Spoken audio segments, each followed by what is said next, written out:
Hi, my name is Michelle Cortens. I'm the tree fruit specialist with Perennia. This webinar was originally recorded on Monday, June 1st of 2020.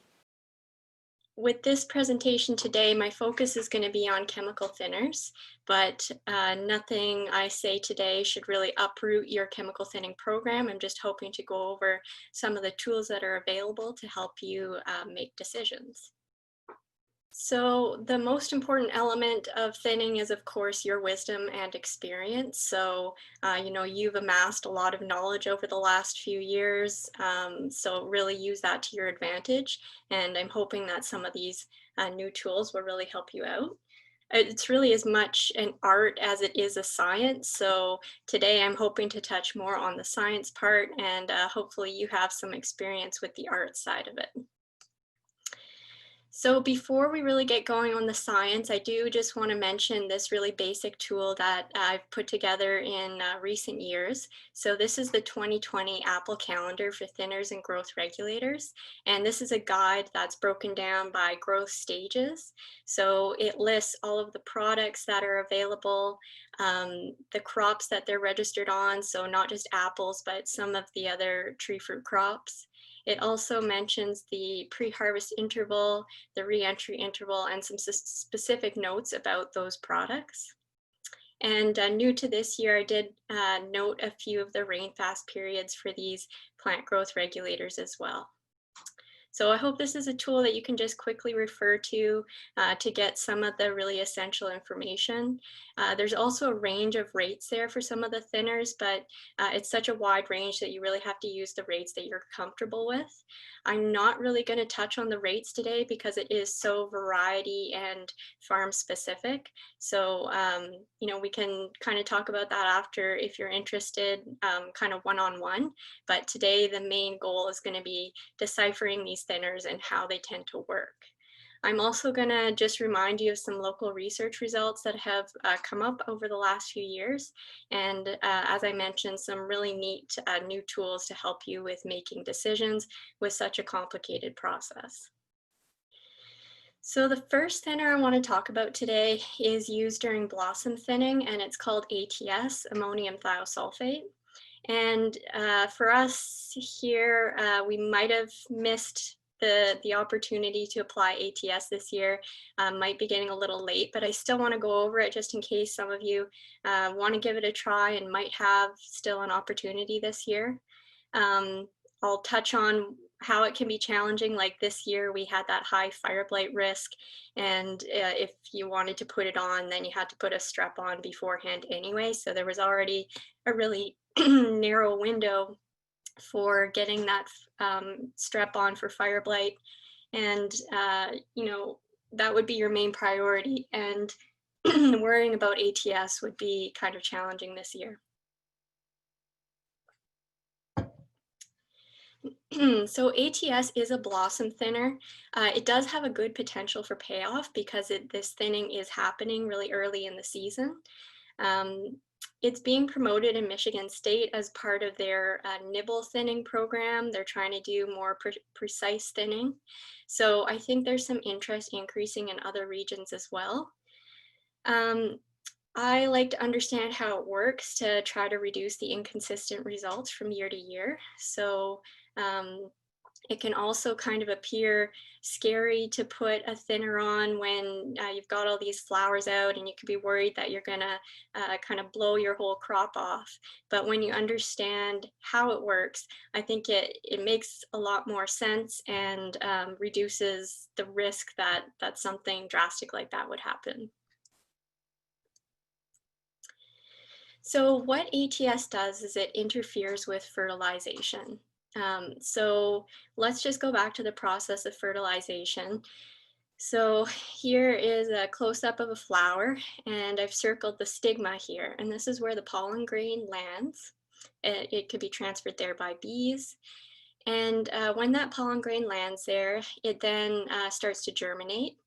And after germination, a pollen tube starts to grow down the style of that flower. And then it reaches the ovary, and that's where fertilization happens, when that tube successfully reaches the ovary. So what ATS does is it's caustic to these flower parts, and it reduces the pollen tube germination and the pollen tube growth. So it essentially interferes with fertilization. And that's similar to a product called lime sulfur. And lime sulfur is also caustic.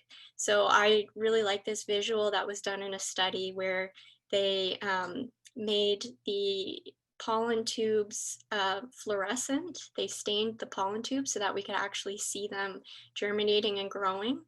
And so on the left here, you can see that this is an untreated stigma. There's a lot of pollen tube growth happening here. But then on the right, this is one that was treated with lime sulfur, which would be similar to ATS, where it's caustic. And there's very little pollen tube growth, and the whole process has really been slowed down. So you're, really likely to interfere with fertilization in the case of these caustic thinners. What's kind of nice about ATS is the caustic activity doesn't depend on the temperature at application. So that's compared to something like a plant growth regulator, where the actual activity of those products depends on the temperature outside. Usually when it's cold out, you don't get any activity from those products. Whereas ATS is going to be caustic at any time it's applied, because it's just causing damage to that stigma. So the ATS application timing does depend on temperature, though, because it's going to be caustic at any time you apply it, but you want to apply it at the right time where you're stopping the fertilization of any unwanted flowers. So in that case, the rate of fertilization depends on the temperature. So ultimately, the temperature does affect the timing of that application.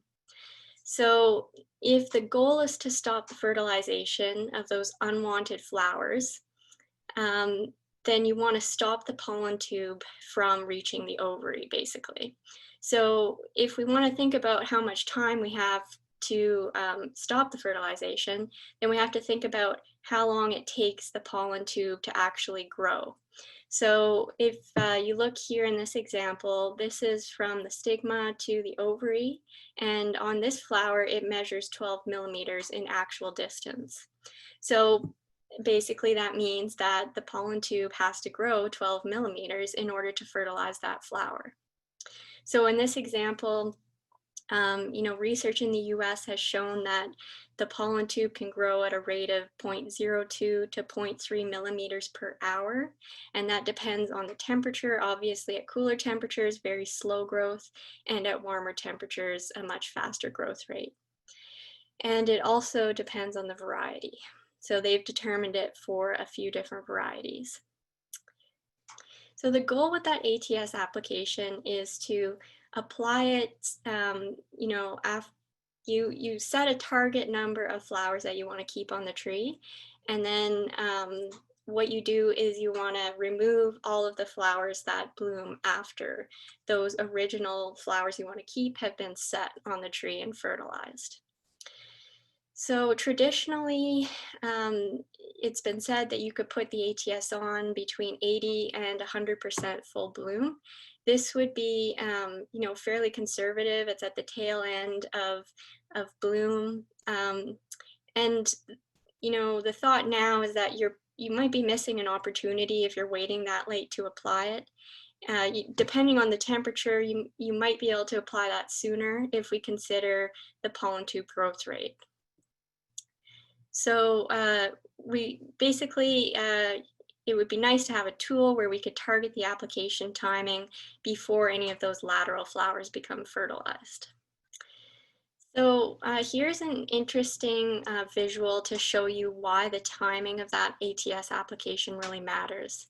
So in this study, they pollinated the flowers, and then 69 hours later, they applied the ATS. So like I said, this is temperature dependent. So in this example, it was kind of a warm couple of days.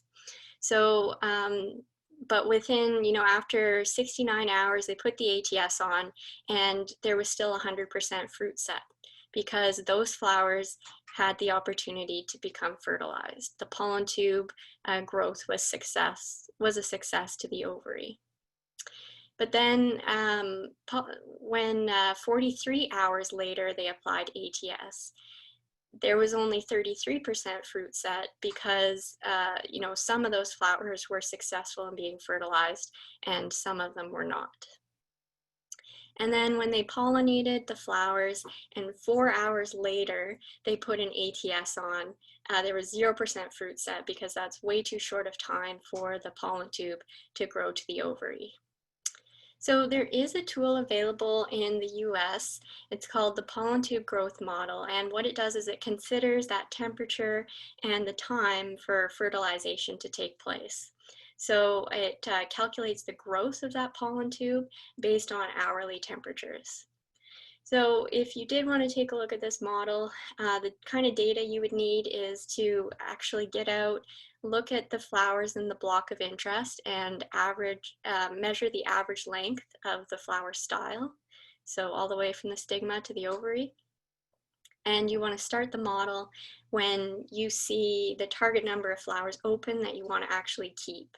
So that might be when 100% of the king blooms have opened. That's when you would start the model. And then at the end of that model, you would have put that ATS application on, and you could expect to keep all of those king flowers. So that model is available on the NUA website and is linked to US weather stations. So we'll talk about that in a second. So here is an example of using that model. So it's linked to a US weather station. So with this example, I've chosen Honeycrisp 2, and the average temperature is around 23.7 degrees Celsius. So in that case, it's quite warm, and within 2.5 days, that pollen tube is expected to reach the ovary. So when the length of the pollen tube reaches 100% of the length of the style and gets all the way to the ovary, this is the exact date and time when the ATS application could go on. But then you look at a case where it's a lot cooler of an average temperature, around 13.3, and at that point, it would take a whole 5 days after the target number of blossoms open for all of those blossoms to have been fertilized. So you're waiting a lot longer in the case of colder temperatures. But we don't have the pollen tube growth model available here in Canada. So what we could do to help with our decision making is to take a look at the US outputs for certain temperatures, and we can get an idea of at this temperature you're going to get an hourly growth rate of 0.16 millimeters and so on. So we can definitely look at the relationship between the temperature and the growth rate. You could just try playing around with a region in the US that has a weather station that's getting kind of fairly similar temperatures to us, and just kind of getting comfortable with those kind of outputs. I do want to mention the pollen tube growth model isn't validated locally here, but again, if you consider that the application timing used to be 80 to 100% full bloom, well, that application timing hasn't really been validated at every temperature either. And I think in a lot of cases, we're applying too late and not really getting the benefit of the ATS. So that could explain some of the inconsistent thinning results that we've had in the past. So definitely use this tool in the context of your own experience, but kind of take a look if you have a chance, just to get comfortable with the kind of help it can provide. So the real benefit of thinning during blossom time is that you can increase the potential fruit size. So this could be a big benefit for varieties like Gala, where you're trying to get more size. So the reason that it's really beneficial to thin early is that if we look at the growth of a fruit over a season, there's this very short period of time at the beginning of the season where cell division is happening. So, this is really only the first 3 to 4 weeks of the fruit growth. And, what we want to do is to maximize the resources that are available for the fruit, early in the season, so that when they're dividing, when those cells are dividing, the remaining small number of fruit get a lot of resources to divide more than they would have if those resources were spread across a lot of fruit. So after cell division is complete, the number of cells, the potential number of cells in those fruit is set, and then any fruit growth that you see after that is a result of cell expansion. So the idea is if you have more cells available, then you have more potential expansion. So you can get bigger fruit. Also, blossom thinning, because it's reducing fruit set early on, it's also, it can improve return bloom the next year because, if you've got less fruit, then the signals when those buds are being set in the current year are telling the tree that there's less fruit this year and that it can produce buds again next year. So it really, blossom thinning can have advantages for fruit size and for return bloom if it's done well and if it is effective. So there are some challenges of using ATS, of course. There's always a trade-off. So I'm sure, as you've kind of realized by now, it can be difficult application timing. So, if you're using that model and it's telling you that you need to apply at 2 o'clock on Monday, then what if the weather isn't good? If you wait any longer, then you're going to get more of those flowers that are finishing fertilization and that are being set. So it can definitely be a challenge. It's not very forgiving in that sense. Another challenge is that any unopened flowers are protected by their petals. So the stigma is protected under here. It's not going to get that caustic application. And so after that flower opens, the pollen is able to germinate and they could be fertilized anyway. So this could be a real problem if you have a non-uniform bloom opening. Maybe you have more blossoms at the bottom of a tree than at the top of the tree. Maybe that changes with elevation in your orchard block. So you really have to figure out what's practical for you. So also, I've read that ATS shouldn't be applied if temperatures exceed 27 degrees Celsius within 24 hours. So, I expect that would result in a little more burn if it reached those conditions. Also, if the leaves are wet, then you can expect more burn as well because there's just more time for absorption to occur when the leaves stay wet. And then, as I mentioned, this year we had the challenge of having a high fire blight risk around the same time ATS would be applied. So, you want to prioritize the strep application, and blossom thinning can kind of get in the way of that. So that could be a challenge. It can also increase russet on sensitive varieties, so also something to be aware of on some of those more finicky varieties. So if you are considering trying ATS sometime, whether it's this year or next year, just be conservative. Be aware that the kind of rate that's been used locally is 5.5 liters in 100 gallons per acre. That's the same rate that Phil Schwalier has recommended in Michigan State as well. And you can still expect to see a little bit of burn on the petals. And, that's just showing that the product is really working. It's being caustic. Make sure you keep records to learn from your results because, maybe if you're not successful where you try it, maybe it just needs some adjusting and it's something we can learn from. And then, if you're unfamiliar with the product, be conservative with the rate. Be sure to use it on a small area first. You don't have to just go, cover the whole orchard. Just try it on a small area first. See if you like it. And talk to somebody who's used it locally too, for sure. Next, I want to talk about fruitlet thinning. So we'll move on from blossom thinning and go into fruitlet thinning. And when we're talking about fruitlets, the products we have available are known as plant growth regulators. And these are naturally present in trees and in plants all the time. And what they do is they coordinate the growth and development of the cells. And they're very complex. They have very complex relationships. And so because they're so complex, they're definitely more complicated than ATS. They're not just burning flowers, they're actually influencing the growth and development of the cells. And so because they're very complex, their activity does depend on weather conditions at application as well, like I mentioned. What plant growth regulators usually do, or what we understand they're doing, is that they'll cause stress and remove the weaker fruitlets in the cluster.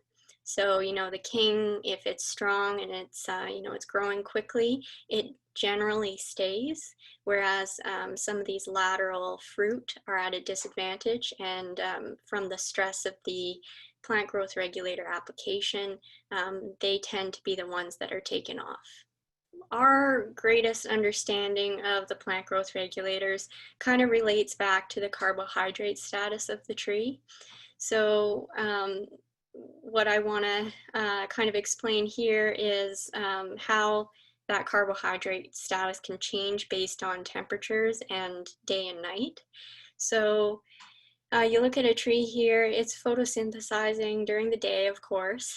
It's also respiring, but it's producing so many sugars, it's photosynthesizing so much that, the respiration is a minimal part of what's happening during the day. But at night, it's all respiration. The tree is using the resources it created, and it's just continuing to survive at nighttime. In the case of sunny days, there would be a lot of photosynthesis happening, a lot of carbohydrates and sugars being produced, and they're produced in abundance. And then if you get a cool night, that slows down respiration, it slows down the biological processes, so that there's overall a lot of sugars available for the tree. So there's very little stress on the fruitlets, and they're not really competing for resources. So in that case, it can be difficult when you're using plant growth regulators, because there's just so little competition between the fruitlets, and even putting that added stress on, doesn't really cause a lot of stress and a lot of thinning. On the other hand, if you end up with cloudy weather, then there's not a lot of photosynthesis happening. And then if that's paired with a warm night, then the tree is living, the biological processes are going very quickly, and it's using up a lot of carbohydrates. So in that case, you don't have a lot of carbohydrates, and you're using a lot of carbohydrates, so then there's a lot of stress on those fruitlets, and it tends to be very easy to thin the fruitlets in that situation when you put more added stress onto the tree.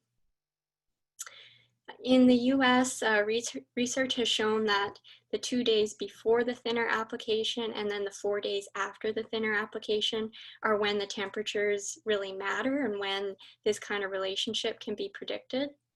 So, you can kind of pay attention to weather conditions around the time you're putting a thinner on.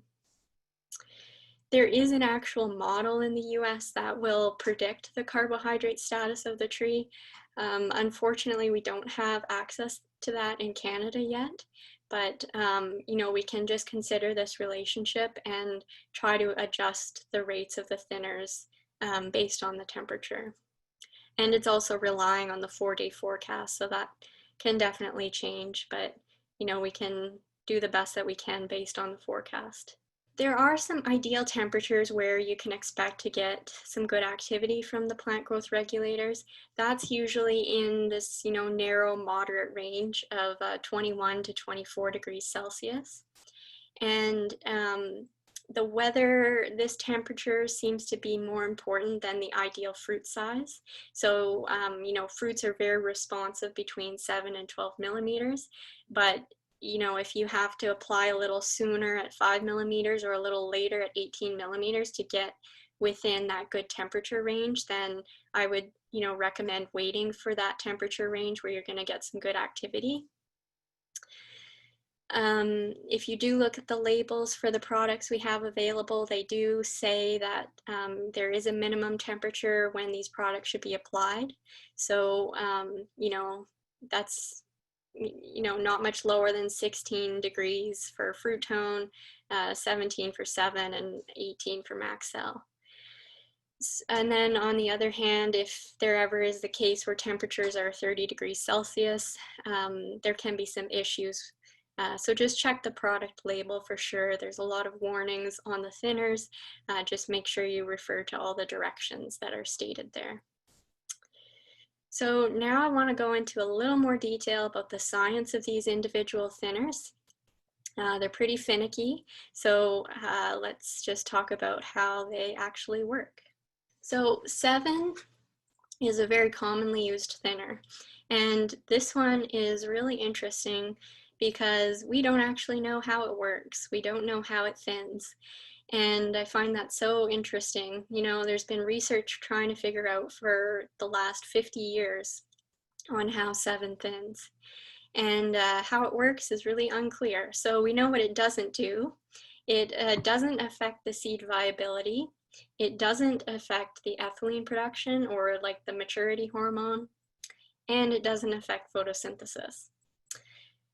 It's a carbamate insecticide that seems to thin the fruitlets off. So that's basically what 7 is doing. The great thing about this product is that it doesn't over thin, which is really good, not even by error in concentration, because if you put too much product in, it becomes saturated in the solution, and any more of that product won't have any more activity. So it tends to be mild, it tends to be reliable. We're just really not sure how it's working. Which is really unfortunate, because if we eventually do lose this product, there's no way we can replace it because we don't know how it's working. So we can't come up with something that has similar activity. Let's see, also, so if you do put a 7 application on, if it's undissolved on the leaf and then you end up getting some really like drizzly wet weather, then the tissue on the leaves will stay wet, and that product, if it doesn't actually get washed off, if you're just having drizzly weather, it will keep absorbing and you will end up with a little more thinning activity. 7 to 14 millimeter king fruit diameter is when the fruit are most sensitive to this application. But note also that this product has been reevaluated, just a couple years ago. So the new product label does have a very long pre-harvest interval now of 75 days. And the re-entry depends on, the certain situation. I think it depends on low density versus high density, but also definitely on the activity. So you might be getting back in half a day or in 17 days. So pay careful attention to that. And also the maximum application rate depends on whether it's a high density or a low density orchard. Fruitone is the next thinner I want to talk about here. So this one seems to be a little more clear. We seem to have a better understanding of what it's doing. So it seems to upregulate the ethylene production. So on those weaker fruitlets, higher ethylene is going to, stress them out, and they're likely to fall off relative to the king fruit that, has less stress to begin with. So it's kind of causing the maturity of those weaker fruitlets and selecting them to be aborted from the tree. In the case of Fruitone, if there's any unabsorbed residue on the leaves, it does become inactivated by the sunlight. So on the label, it states there is preference for slow drying conditions if you want to get more thinning activity. Also, what's kind of nice about Fruitone is that it is rate responsive. It's also a fairly strong thinner. So you do have a range to choose from. I don't think I've heard of anyone going all the way up to 20 parts per million, maybe sometimes. But you do have that option there where if you have a low concentration, you're going to get less thinning than going all the way up to a high concentration. Again, fruitlets are most sensitive during the 7 to 12 millimeter stage, and it becomes increasingly difficult with large fruit sizes. And I have seen in Ontario anyway, where pygmy fruit can develop, and that's a lot more likely with late, larger fruitlets when this product is applied. Thinning with 7 and Frutone is a good combination. I know it's used pretty frequently locally on some hard to thin varieties, and that combination is actually synergistic. So you'll get more thinning activity by combining the two products than if you were to apply the products on their own. There's actually like an added boost when they're combined together. So the next product that we have available is Maxell or Cillis Plus. And this product tends to promote the growth of the leaves and the shoots. And what happens is, because all of the resources are being funneled to the leaves and the shoots, then there's less resources for those weak fruitlets, and they tend to be aborted from the tree. This product is especially effective when the carbohydrates are limited in the tree, so you'll see a lot of thinning activity in that case. So like I said, the cloudy days and the warm nights. The Maxell or Cillis Plus also increases fruit size kind of above and beyond the thinning activity, because they actually stimulate cell division. It isn't always the case, but you know, in a study on Empire, they got about 20 grams more per fruit. And that's when the Maxell or Cillis Plus was applied at 10 to 15 millimeter fruit size. And they got increases in fruit weight about 8 out of 10 times. So it's, you know, not always guaranteed, but pretty frequent in that case. Whereas when it was applied at 5 millimeters, so a little early, they only saw increases in fruit size about 1 out of 4 times, so a lot less likely. And then with the petal fall treatments, there was no increase in fruit size. Now, you know, just keep in mind that these products do have different pre-harvest intervals. So Maxell has an 86-day pre-harvest interval, and Cillis Plus has a 28-day pre-harvest interval. I know Valent is, you know, looking into this with the PMRA and how come they've been given such a longer pre-harvest interval. So just stay tuned for that one. And then finally, you know, we don't have a lot of chemical thinners available, so if you want to be a little more flexible in the kind of thinning activity you're getting, we did do a trial locally last year on Honeycrisp on M26 rootstock. And in this trial, we used Pure Spray green oil at 1% and added it to the regular thinning product combinations. So I'll show those combinations on the next slide. But basically the conclusion of the first year of that study was that the oil strengthens the thinning efficacy of those product combinations. So it gives you a little added boost. What it did was it decreased the fruit set and the crop load. That was according to trends though. So there were no, in most cases, there were no significant differences, but I'm going to show you that there's some pretty clear trends on the next slide. It did increase the fruit weight, though, by about 20 to 35 grams from the thinning activity. It's not like Maxell where it's not causing cell division, but because of the thinning activity, you do get those increases in fruit weight. And like I mentioned, it was only 1 year of research, so you know, just be a little cautious about this so far. I'd like to see another year of research in the field, just because we'll get some different weather conditions and know how consistent this approach is.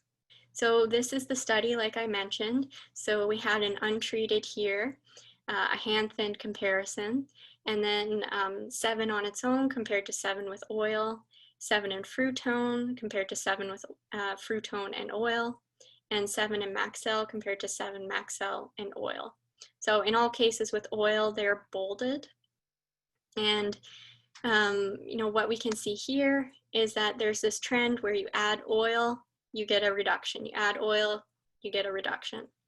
So 7 was an 11% reduction, 7 in Fruitone was a 16% reduction in crop load, and 7 in Maxell was a 54% reduction in crop load. That one is interesting. I wonder if Maxell is just a little more sensitive to that oil application. So I'd really like you to stay tuned on that one and see if we get a similar result in the second year of study.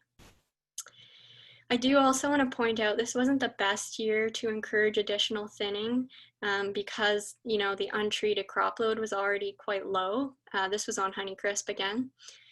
So it was already quite low, but we went ahead with the study anyway in the block that we chose because it still does show a thinning effect. It would just be nice to, this year we're going to carry on the study, and I just want to make sure that, during the weather conditions we get this year, how consistent is this adding oil going to be? So just note that the thinning that we saw here, this little decrease could have been less pronounced because the crop load was already quite low. So that usually makes it more difficult to thin. So in the case of a higher crop load, the question is, are we going to get more significant reduction in crop load by adding oil? Now, this is kind of exciting. There might be a new product coming on the horizon soon for crop load management, and it's called Metametron. So Metametron is a photosynthesis inhibitor, so it causes the added stress of slowing down the photosynthesis. And it is showing thinning activity in the trials that I've seen. And last year and the year before, there have been local studies, and the year that we did Honeycrisp on M9, that was funded by the Fruit Growers Association, and that data is shown above here. So this is the crop load, and you can see that we had a hand-thinned control here, and the treatments were a low rate of Metametron at 1.1 liters per hectare, and then a high rate at 2.2 liters per hectare. We also did an early timing at 8 millimeters and a late timing at 13 millimeters. So what you can see here is, there's definitely thinning activity.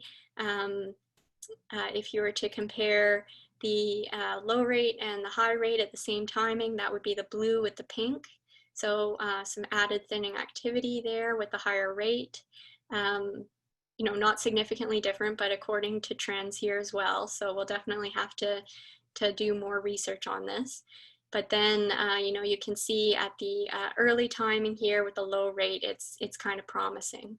So, stay tuned with this product. Adama is the company that's looking into registering this product, and they're doing a lot of trials, and they did fund one locally last year. So, this is really exciting. We might get another product available. When I was using this product, I didn't see any phytotoxicity on the trees. So even though it's a photosynthesis inhibitor, it didn't cause, leaf yellowing or leaf drop. Also, Dr. John Klein in Ontario, I looked at some of his research with Metametron, and he's also showing thinning activity, and he's also saying that it's concentration dependent. So lower rates, less thinning; higher rates, more thinning. It's not going to be a silver bullet, but it is going to be another tool when it becomes registered, or hopefully when it becomes registered. So this is something to look forward to. We've got all these products, or these limited products available. The question becomes, how do we know how much thinning is actually needed? So what you can do is you can check the sepals that bend backwards. You can be fairly certain that this fruit's going to fall off. You can check for stems that turn yellow. Here, it's kind of obvious that one's looking like it's going to fall off. You can think about the weather conditions, if it's going to be difficult or easy to thin. You can consider if you have a high crop load, and if it's going to be, in which case it would be easy to thin. If you have a low crop load, it's going to be hard to thin. But really, it's pretty challenging to figure out how much thinning is needed. And these are all subjective. You can walk through the orchard, get a feeling for what you're seeing. But then there are also competing variables because, which one of these matters more? You could be in one case having conditions that are difficult to thin, and in another case having conditions that are the opposite.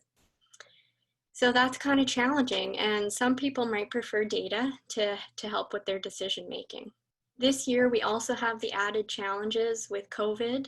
So, if there was a lack of labor, then you might not have been able to prune all of your trees. They might have a lot more blossom density this year as a result.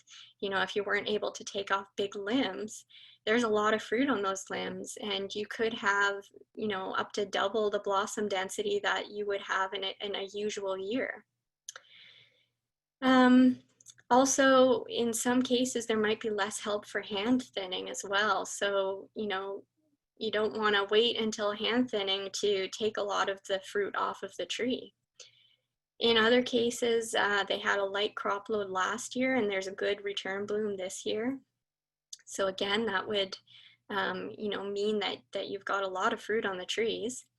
And so if some are going to take the approach of thinning aggressively, then that could be unfamiliar territory, and it could be kind of hard to make those decisions just based on looking at the fruit clusters and trying to figure out what's going to drop and what isn't. So you might have heard, this model, the predicting fruit set model, has been available for a couple of years now, and it hasn't been widely adopted yet. But it can help support your decision making. And this can be really useful in a year when we're in this unfamiliar territory, especially. So what this model does is it evaluates the ongoing fruit set. So the idea behind this model is that if a fruit's going to stay on the tree, if it's strong, then it's growing really quickly. But if a fruit is eventually going to be aborted from the tree, then it's growing slowly, and slower and slower until it's going to fall off the tree.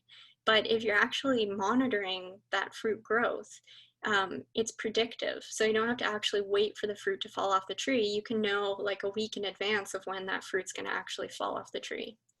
So it's predictive. It's kind of like a crystal ball into the future of a fruit drop if you're monitoring the fruit growth rate. So if you want, you can put a chemical thinner on and wait a couple of days, and you can start to measure the fruit growth rate so that, it's like a real-time evaluation of your thinning treatment. And so if you know the result of your thinning treatment quite early, then it might buy you some time to thin again if you're still in that thinning window before you hit that sort of 18 millimeter fruit size. So there is some data needed for the predicting fruit set model though, and this is why it hasn't been very widely adopted yet, but just bear with me for a little bit, and I'm hoping the next slide will show you how to be more efficient with it. So what you have to do to measure the fruit growth rate is you have to select trees and clusters that you're going to monitor over time. So, you're looking at doing this on high value fruit because there is a time commitment to do this. So when I was at IFTA, one of the growers there mentioned that they liked using spray painted clothespins so that they could find them really easily. So what they do is they select a tree, a couple trees throughout a block, representative trees. So if you choose tree number 1, then you would select clusters on that tree. So, you would put a clothespin on this cluster saying that's cluster number 1. And then you have to number the fruit with like a permanent marker from 1 to 5 in that cluster so that you make sure you're measuring the same fruit over time. So you want to take the first measurement 3 days after a thinning application and no earlier than the 6 millimeter stage.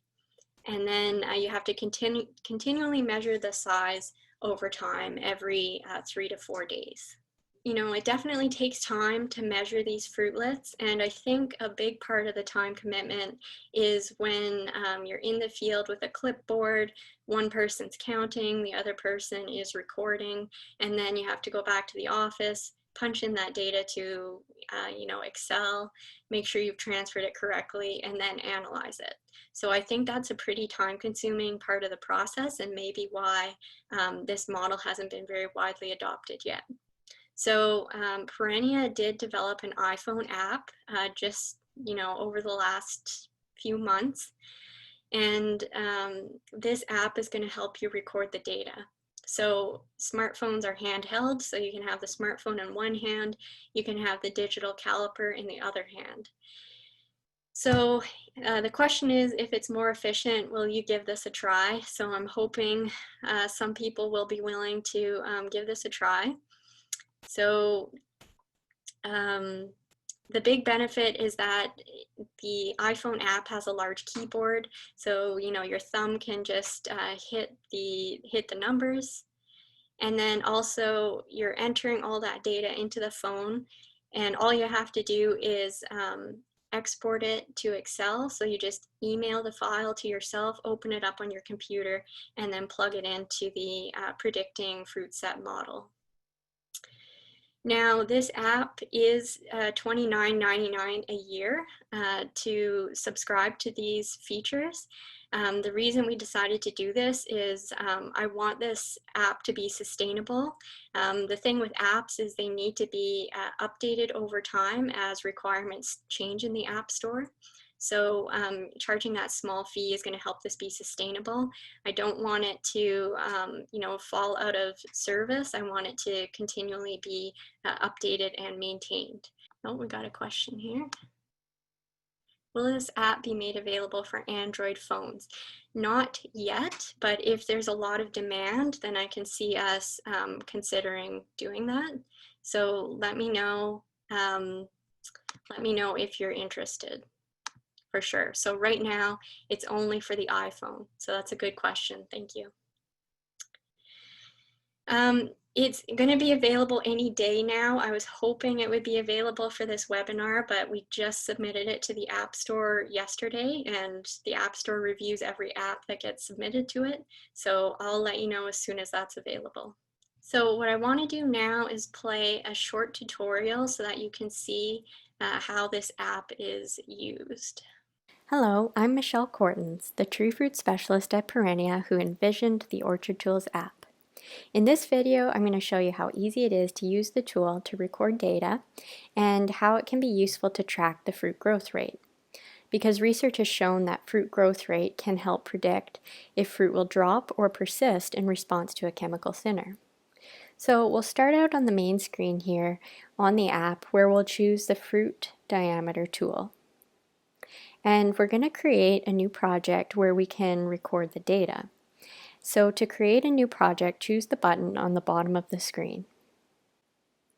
We're presented with a window to enter the tree variety and a block or location. So be sure to pick a unique identity just so you know where to find it in the field afterwards. So I'm going to use this project for monitoring Honeycrisp in my East Kentville block. So I'll type that in. And because we're recording data for our use on the farm, we're not going to use the research option for this project, so you can just leave it toggled off. And then you can hit save. The year is added to the title automatically because new projects should be started each year. Now that we've created a project, we're in the project screen for Honeycrisp East Kentville. And we can start collecting data. So we'll choose Collect Data, and we're prompted to enter collection date. Today's date is automatically populated, so I'll choose Create Date. On the first date, this reminder pops up because it's letting us know that we're building a template that will be used on all future dates. And it means we should select the fruitlets now that we intend to monitor over time. So make sure you select and number the clusters so that when you come back to the field, it's easy to pick up and measure the same fruitlets over time. So I know some people have used flagging tape, other people use colored clothespins, and then they mark it with a permanent marker, and they also mark the fruit with permanent marker to number everything.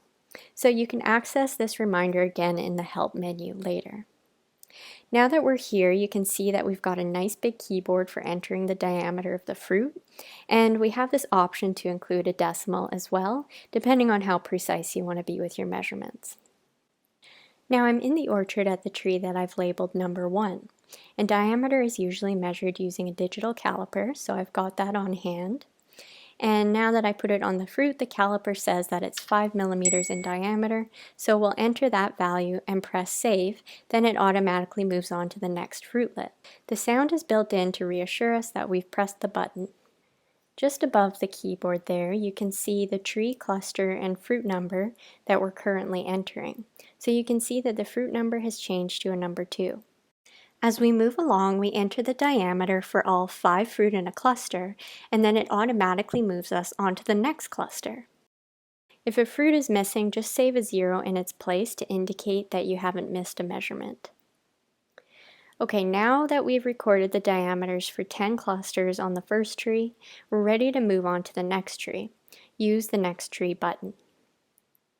You should enter as many fruitlets and trees as you plan to track for fruit growth rate, because once you've entered the first day of data and you begin entering a second date of data, you won't be able to go back and add any more fruit to the template.